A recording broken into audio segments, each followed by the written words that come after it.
નમસ્કાર વિદ્યાર્થી મિત્રો, ગુડ મોર્નિંગ.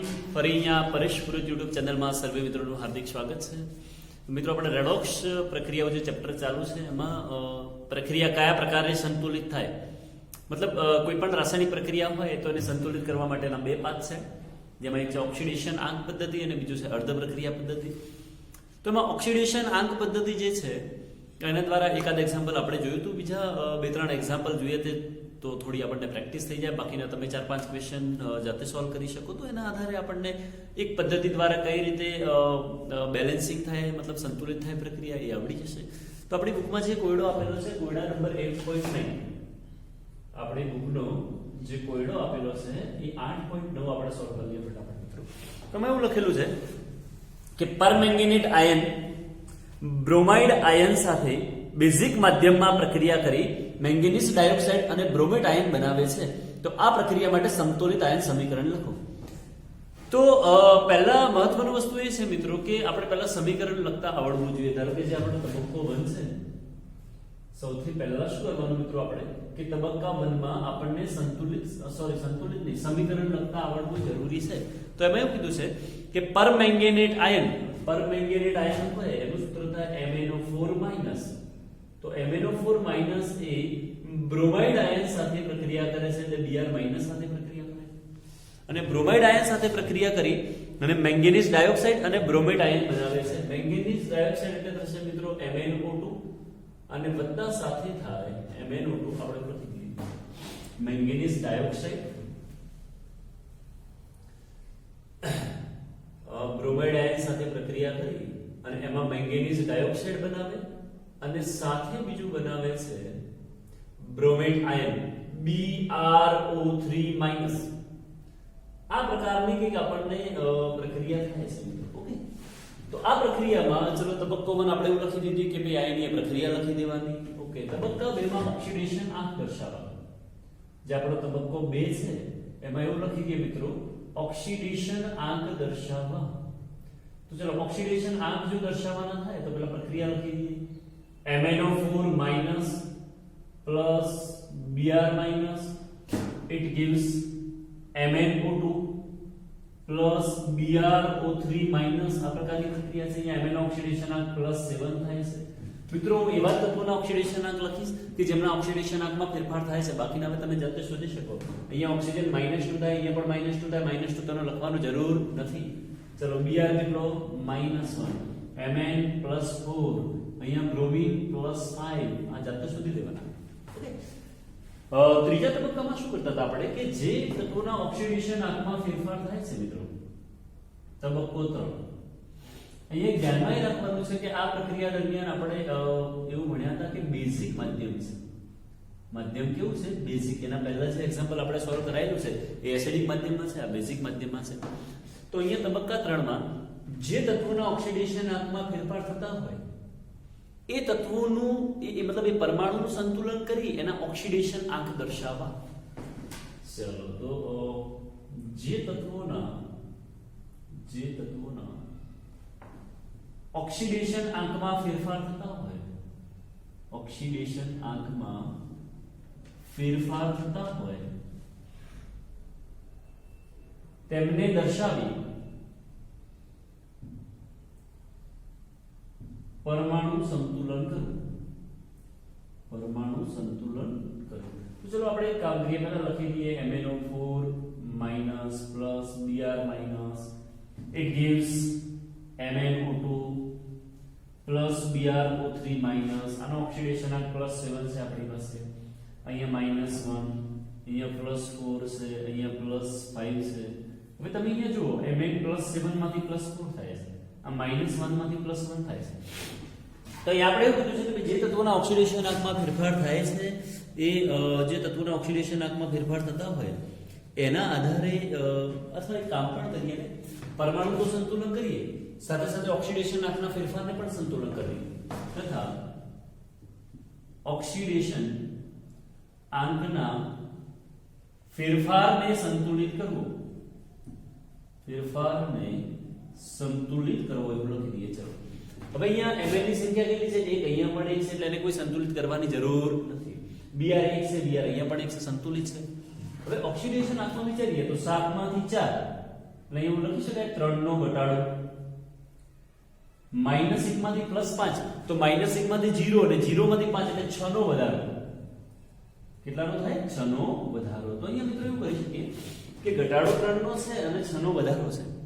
3 નો ઘટાડો અને 6 નો વધારો. તો એક કામ કરીએ, આ જે પ્રક્રિયા છે ને રિડક્શન અર્ધ પ્રક્રિયા કહેવાય, આ જે છે ને ઓક્સિડેશન અર્ધ પ્રક્રિયા કહેવાય, ઓક્સિડેશન અર્ધ પ્રક્રિયા. તો રિડક્શન અર્ધ પ્રક્રિયાને જો 2 વડે ગુણવામાં આવે તો બંનેનો ઓક્સિડેશન આંકનો ફેરફાર સંતુલિત થઈ જાય. તો રિડક્શન અર્ધ પ્રક્રિયાને 2 વડે ગુણતા, તો 2 વડે આને જો ગુણવામાં આવે મિત્રો, અહીંયા આપણે લખી દઈએ નીચે કે રિડક્શન અર્ધ પ્રક્રિયાને 2 વડે ગુણતા, જો રિડક્શન અર્ધ પ્રક્રિયાને તમે 2 વડે ગુણો તો અહીંયા 2 વડે ગુણો છો તો અહીંયા પણ 2 વડે ગુણવાનું, અહીંયા પણ 2 વડે ગુણવાનું. ઓકે, તો અહીંયા ઓક્સિડેશન આંકના ફેરફારને પણ સંતુલિત કરી દીધો મિત્રો. તમે પરમાણુનું સંતુલન કરી, ઓક્સિડેશન આંકના ફેરફારને સંતુલન કર્યું. તો હવે જે આપણો તબક્કો 4 છે એ તબક્કા 4 માં આપણે જે પરમાણુના ઓક્સિડેશન આંકમાં ફેરફાર ન થયો હોય એનું સંતુલન કરી નાખીએ. જે પરમાણુના ઓક્સિડેશન આંકમાં ફેરફાર ન થયો હોય એવા પરમાણુનું સંતુલન કરીએ. એટલે એવું કહીએ ઓક્સિજન અને હાઇડ્રોજનનું સંતુલન, ઓક્સિજન અને હાઇડ્રોજનનું સંતુલન તથા સાથે સાથે વીજભાર પણ સંતુલિત કરી દઈએ મિત્રો આપણે, તથા વીજભાર સંતુલન. ચલો પ્રક્રિયા લખી દઈએ. 2MnO4 minus plus Br minus, it gives 2MnO2 plus BrO3 minus. આ પ્રકારની પ્રક્રિયા છે. હવે જ્યારે પણ ઓક્સિજન હાઇડ્રોજન સંતુલિત કરવા હોય, વીજભાર સંતુલિત કરવું હોય ત્યારે આપણે પહેલા પણ શીખવાડેલું છે મિત્રો કે જો માધ્યમ બેઝિક હોય, જો માધ્યમ બેઝિક હોય, આ આપણે ક્વેશ્ચનમાં નથી લખવાનું, આ યાદ રાખવા માટે છે કે જો માધ્યમ બેઝિક હોય તો પહેલા વીજભાર સંતુલન કરવું, ત્યારબાદ ઓક્સિજન સંતુલન કરવું અને ત્યારબાદ હાઇડ્રોજન સંતુલિત કરવું. પહેલા વીજભાર, ત્યારબાદ ઓક્સિજન, ત્યારબાદ હાઇડ્રોજન. ચલો આમાં વીજભાર જોઈ લઈએ. આનો વીજભાર કેટલો? -2 એટલે -3, આનો 0 -1. અને વીજભાર સંતુલન કરવા માટે જો બેઝિક માધ્યમ હોય તો એ વીજભાર સંતુલન કરવા માટે OH- ઉમેરવામાં આવે છે. આનો વીજભાર -2 છે, આનો વીજભાર -1 છે એટલે કુલ -3 થાય. અહીંયા 0 છે, આનો -1 છે. તો એક કામ કરીએ આપણે, અહીંયા 2OH- ઉમેરી દઈએ તો -3 થઈ જાય મિત્રો. આનો પણ -3 થઈ ગયો, આ બાજુ પણ -3. બીજું ઓક્સિજન ચેક કરી લઈએ. અહીંયા ઓક્સિજન 4 નું 8, આ બાજુ 8 ઓક્સિજન છે, આ બાજુ 2 નું 4, 4 ને 3 7 અને 2 9 ઓક્સિજન છે. અહીંયા ઓક્સિજનની જે સંખ્યા છે એ ઓક્સિજનની સંખ્યા 2 મિનિટ મિત્રો ચાલુ રાખજો. આપ લોકો બારમાં આવી ગયા એ માટે અમે આપનું સ્વાગત કરીએ છીએ, પરંતુ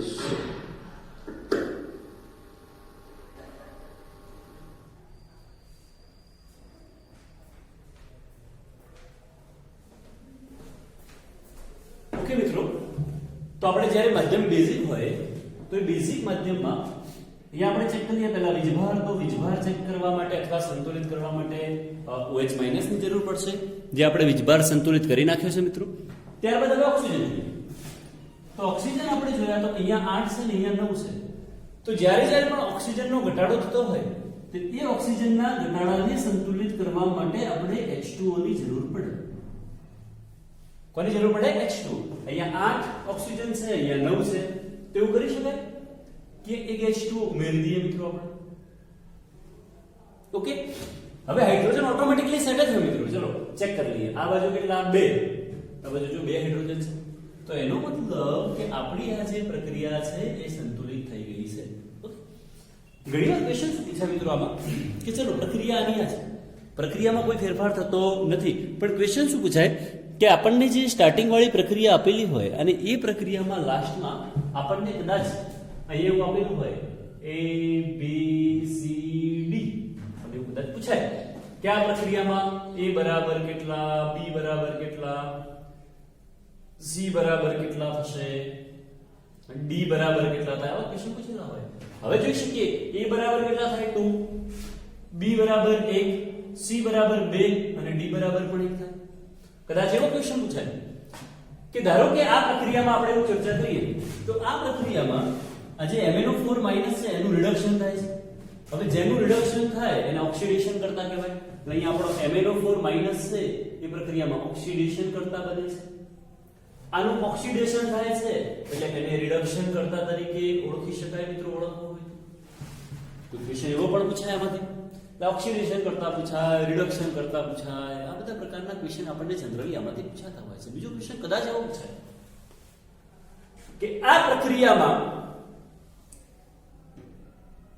1 મોલ Br માઈનસ નું ઓક્સિડેશન કરવા માટે MnO4 માઈનસ ના કેટલા મોલની જરૂર પડશે? તો 1 મોલ માટે આના 2 ની જરૂર પડે. તો કદાચ એવો ક્વેશ્ચન પૂછાય કે 5 મોલ Br માઈનસ ના ઓક્સિડેશન માટે આપણે લખી દઈએ કદાચ ક્વેશ્ચન એમાંથી કે 5 મોલ Br માઈનસ ના ઓક્સિડેશન માટે કેટલા મોલ MnO4 માઈનસ ની જરૂર પડે? આવો કદાચ ક્વેશ્ચન આપણને પૂછાય. તો અહીંયાથી આપણે મિત્રો જોઈ શકીએ, આ તો તમે આઈડિયા છે, આપણે ક્વેશ્ચનમાં નથી મિત્રો. આપણને અહીંથી સમજણ પડે, બેલેન્સ કર્યા પછી, પ્રક્રિયા સંતુલિત કર્યા પછી સમજણ પડે કે Br માઈનસ 1 હોય તો એના માટે 2 Br માઈનસ માટે સોરી 2 નહીં 1 Br માઈનસ માટે 2 MnO4 માઈનસ ની અથવા 2 મોલ MnO4 માઈનસ ની જરૂર પડે. તો therefore 5 માટે કેટલાની જરૂર પડે? તો એવું કહી શકાય 10 મોલ MnO4 માઈનસ ની જરૂર પડે મિત્રો. ઓકે, એટલે આ પ્રકારના ક્વેશ્ચન આપણને જનરલી પૂછાઈ શકતા હોય છે ક્વેશ્ચનમાંથી. પણ મેઇન વસ્તુ કે બેલેન્સિંગ કરતા આવડવું જોઈએ. ફટાફટ મિત્રો નોટબુકમાં નોટ ડાઉન કરી લો, ત્યારબાદ આપણે બીજો ક્વેશ્ચન લખીએ.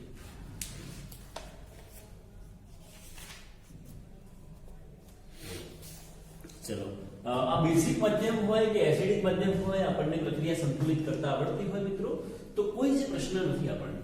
ચલો, એક બીજી ક્વેશ્ચન પણ હજી સોલ્વ કરી લઈએ એટલે થોડો કોન્ફિડન્સ આવી જાય. બાકી 3-4 એક્ઝામ્પલ, થોડા એક્ઝામ્પલ તમે જાતે પણ સોલ્વ કરી શકો મિત્રો.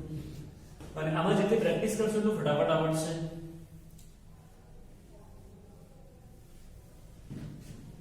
ચલો, એક બીજી પ્રક્રિયા છે, એને પણ ઓક્સિડેશન આ પદ્ધતિ વડે જ આપણે સંતુલિત કરવાની છે. પ્રક્રિયા કઈ પ્રકારની છે? Ag2s Cn O2. Ag2s Cn O2. It gives AgCN2 minus plus S. AgCN2 આખાને લખી દઈએ -1 વત્તા સલ્ફર. અને આ જે પ્રક્રિયા છે આપણે એવું લખી દઈએ કે બેઝિક માધ્યમમાં થાય છે. આ પ્રક્રિયા ક્યાં થાય છે? બેઝિક માધ્યમમાં થાય છે. ઓકે, તો આ પ્રકારની જો પ્રક્રિયા આપણને આપેલી હોય મિત્રો, તો આ પ્રકારની પ્રક્રિયા એટલા માટે લખાઈ શકે. આમાં એક થોડું આપણને ધ્યાન રાખવાનું છે ખાસ કે સપોઝ એક્ઝામ્પલ તરીકે અહીંયા Ag2s છે આપણી પાસે. શું આપેલું છે? Ag2s. ઓકે, હવે ચલો પહેલા તો એક કામ કરીએ. હવે હું તબક્કા વાઇઝ ફટાફટ પેલા સેન્ટેન્સ નથી લખતો, ખાલી પ્રક્રિયામાં પહેલા એવું લખી દઈએ કે ઓક્સિડેશન આંક દર્શાવો. પહેલું શું કામ કરીએ મિત્રો આપણે? ઓક્સિડેશન આંક દર્શાવવા. ચલો, તો ઓક્સિડેશન આંક દર્શાવવા હોય તો આની પ્રક્રિયા ફરી લખવી પડશે આપણે. Ag2s Cn O2. It gives આખી અહીંયા લખી દઈએ AgCN2 -1 વત્તા સલ્ફર. હવે અહીંયા ચલો અહીંયા દર્શાવીએ જ્યારે મિત્રો, તો Ag નો ઓક્સિડેશન આંક +1 થાય છે, સલ્ફર નો ઓક્સિડેશન આંક -2 થાય. હવે અહીં તમે જો આ Cn આખો આયન છે, Cn -1 સાયનાઇડ આયન, એ જ Cn અહીંયા પણ જોવા મળે છે સામે પણ. તો આ Cn નો આખાનો ઓક્સિડેશન આંક હું સાથે જ રાખું છું મિત્રો -1. O2 તટસ્થ હોય ત્યારે 0 ઓક્સિડેશન આંક થાય. Ag તમે શોધશો અહીંયા +1 થશે. આ સાયનાઇડ નો કેટલો આવે? -1 આવે. સલ્ફર નો કેટલો થાય? 0. સલ્ફર નો કેટલો થશે મિત્રો? અહીંયા 0 થશે. હવે તમે જો કોના ઓક્સિડેશન આંકમાં ફેરફાર થાય છે, તો Ag +1 માંથી +1 કોઈ ફેરફાર થતો એટલે પ્રેક્ષક આયન કહેવાય. શું કહેવાય ને? પ્રેક્ષક આયન. સલ્ફર -2 માંથી 0 તો ફેરફાર થાય છે. સાયનાઇડ -1 માંથી -1 કોઈ ફરક પડતો નથી. ઓક્સિજન 0.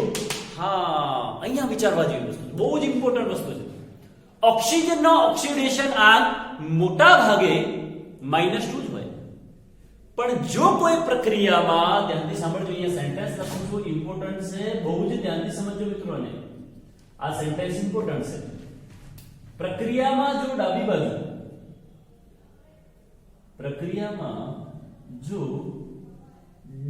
બાજુમાં ઓક્સિજન પરમાણુનો ઓક્સિડેશન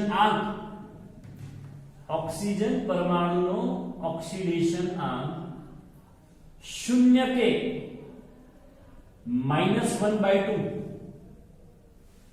અથવા -2 સિવાય કોઈ આવતો હોય તો પ્રક્રિયામાં જમણી બાજુ OH માઈનસ કે H2O ઉમેરવું. આ બહુ જ ઇમ્પોર્ટન્ટ વસ્તુ છે મિત્રો, આને ફરી સમજીએ આપણે.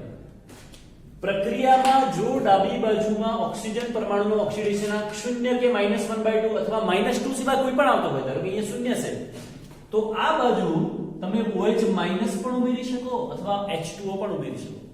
એટલે અહીંયા ઓક્સિજનનો ઓક્સિડેશન આંક તમે જુઓ ને તો -2 થાય. કેટલો થાય મિત્રો? -2 થાય. હવે આપણે જનરલી બીજા તબક્કામાં શું કરીએ છીએ મિત્રો, કે જે તત્વોના ઓક્સિડેશન આંકમાં ફેરફાર થતા હોય એને જ દર્શાવીએ છીએ. તો ધારો કે અહીંયા દર્શાવવા જઈએ તો સલ્ફરને દર્શાવાય, આ Cl પણ અહીંયા Cn છે સામે, એટલે આપણે એને દર્શાવતા જઈએ તો ધારો કે આવું લખી દઈએ Ag2S plus Cn minus plus O2, it gives AgCN2 -1 plus sulfur plus OH minus, અહીંયા -2, અહીંયા 0, અહીંયા પણ આનો 0 આવશે અને અહીંયા ઓક્સિજનનો આવશે -2. આવા ઓક્સિડેશન આંકમાં ફેરફાર છે. હવે જે તત્વોના ઓક્સિડેશન આંકમાં ફેરફાર થતા હોય તે પરમાણુનું સંતુલિત કરો અને ઓક્સિડેશન આંકના ફેરફારને સંતુલિત કરો. ચલો સલ્ફર -2 માંથી 0 એટલે એવું કે ભાઈ 2 નો વધારો, એટલે એ જે પ્રક્રિયા છે ને ઓક્સિડેશન પ્રક્રિયા કહેવાય.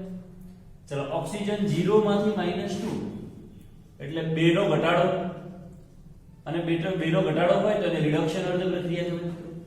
હવે જે પરમાણુનો ઓક્સિડેશન આંકમાં ફેરફાર થયો છે, ધારો કે ચલો સલ્ફર અહીંયા 1 છે, અહીંયા પણ 1 છે, અહીંયા ઓક્સિજનની સંખ્યા 2 છે, અહીંયા 1 જ છે, એટલે આને 2 વડે ગુણ દઈએ આપણે. આને 2 વડે ગુણીએ એટલે આને 2 વડે ગુણીએ બરાબર શું થાય? -4. કેટલો થશે? -4. આને તમે 2 આને 2 વડે ગુણો તો પણ 0 જ થાય છે. એટલે અહીંયા ઘટાડો હવે 2 નો થવાને બદલે તમે જો 0 માંથી -4 એટલે 4 નો ઘટાડો થાય. કેટલાનો ઘટાડો થાય? 4 નો ઘટાડો. તો આમ આપણે એવું કરી શકીએ, આને 2 વડે ગુણીને લખતા ઓક્સિડેશન અર્ધ પ્રક્રિયાને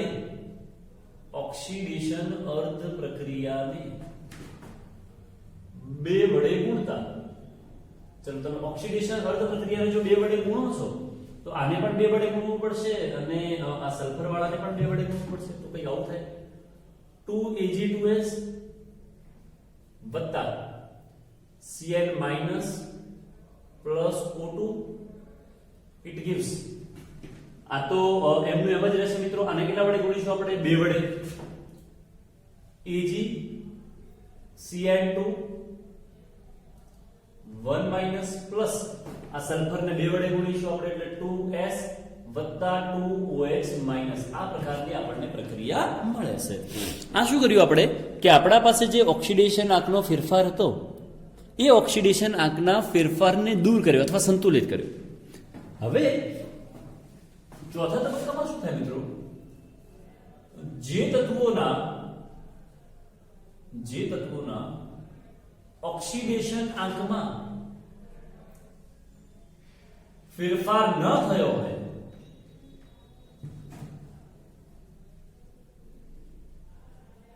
તેવા પરમાણુનું સંતુલન તથા વીજભાર સંતુલન તથા વીજભાર સંતુલન. ચલો પહેલા પ્રક્રિયા લખી દઈએ આપણે કે ભાઈ ચલો 2Ag2S plus Cn minus વત્તા O2 it gives આને એમ જ લખી દઈએ આપણે AgCN2 1 minus વત્તા સલ્ફર વત્તા 2OH minus 2 સલ્ફર વત્તા 2OH minus. હવે અહીંયા તમે જોઈ શકો Ag કેટલા છે? અહીંયા 2 દુ 4, અહીંયા એક જ છે મિત્રો, તો આને 4 વડે ગુણ દઈએ. અહીંયા Cn 2 દુ 4 એટલે મતલબ સોરી 2 છે, અહીંયા 2 4 8 એટલે અહીંયા 8 કરી દઈએ. ઓક્સિજન અને હાઇડ્રોજનને જ્યારે સંતુલિત કરવાના થાય તો એના પહેલા મધ્યમ જોઈ લેવું. બેઝિક મધ્યમ છે તો બેઝિક મધ્યમ પહેલા હમણાં જ આપણે શીખવાડી દીધું. જો મધ્યમ બેઝિક હોય તો પહેલા વીજભાર, પછી ઓક્સિજન, પછી હાઇડ્રોજન. ચલો વીજભાર આનો 0, આનો -8, આ 0. આખાનો વીજભાર કરીએ તો -8 થાય મિત્રો. આ બાજુ આનો -4 અને આનો -2 એટલે -6 થઈ જશે. -4 અને -2 એટલે આપણે એક કામ કરીએ તો બીજા 4OH માઈનસ ટોટલ કરી દઈએ, બીજા 2 એડ કર્યા. કારણ કે વીજભાર સંતુલિત કરવા માટે આપણે હંમેશા યાદ રાખવાનું, જ્યારે પણ વીજભાર સંતુલિત કરવાનું થશે મિત્રો, તો એ વખતે હંમેશા OH માઈનસ જ ઉમેરવાનું થશે. તો અહીંયા આ પ્રક્રિયામાં સંતુલન માટે આપણે બીજા 2 OH માઈનસ ઉમેરીએ તો 4 થઈ જાય. તો -4 અને -4 -8 એટલે બંને બાજુ વીજભાર ઓકે છે. ત્યારબાદ ઓક્સિજન 0 0, અહીંયા 2, અહીંયા 4 છે. એટલે ઓક્સિજનને સંતુલન કરવા માટે આપણે 2H2 ઉમેરી દઈએ મિત્રો. તો અહીંયા ઓક્સિજન જુઓ તો 2 2 4 થઈ ગયા, 4 થઈ જશે. હાઇડ્રોજન સેટ જ હોય, 2 દુ 4, અહીંયા 4 હાઇડ્રોજન થઈ ગયા. તો આ પ્રક્રિયા કેવી કહેવાય? આપણી સંતુલિત પ્રક્રિયા કહેવાય. એ પ્રક્રિયા કહેવાશે સંતુલિત પ્રક્રિયા. મિત્રો ખાસ ધ્યાનમાં શું રાખવાનું કે જ્યારે ઓક્સિજન ડાબી બાજુમાં આપેલો હોય અને એનો ઓક્સિડેશનાંક 0 હોય કે -1/2 હોય કે કંઈ હોય, તો એ વખતે જમણી બાજુ તમે OH માઈનસ પણ ઉમેરી શકો છો અથવા H2O પણ ઉમેરી શકો છો. આ ધ્યાનમાં રાખવાનું ખાસ. ઓકે, તો અહીંયા એક પદ્ધતિ આપણે પૂર્ણ થઈ ગઈ મિત્રો, ઓક્સિડેશન આ પદ્ધતિ. નેક્સ્ટ ક્લાસમાં આપણે અર્ધ પ્રક્રિયા સમીકરણ પદ્ધતિ શીખીશું. Thank you.